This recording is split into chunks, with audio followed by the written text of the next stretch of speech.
আসসালামু আলাইকুম সবাইকে। আমার এই কাগজি জোড়াটা অনেক দুর্বল।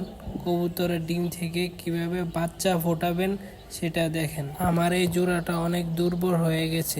আমার অনেক শখের কবুতর। এই কবুতরটা আমি ডিম থেকে বাচ্চা ফোটানোর জন্য অনেক সাহায্য করছি।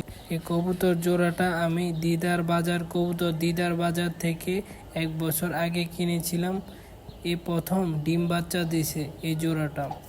যারা যারা এই ভিডিওটা দেখছেন সবাই এই চ্যানেলটাকে সাবস্ক্রাইব করে দেন। আরও সুন্দর সুন্দর যদি ভিডিও করতে পারি সেটার জন্য আমাদেরকে সবাই সাপোর্ট করবেন।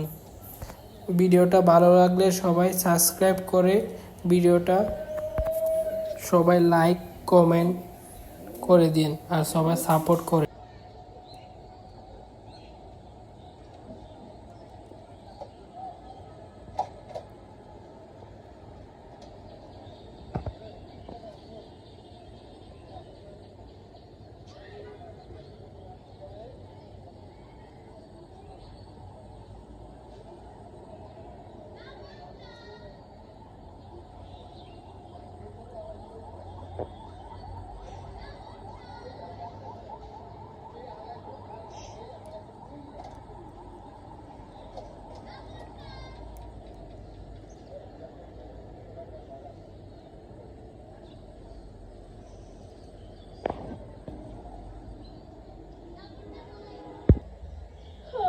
बड़ा मस्त नाम था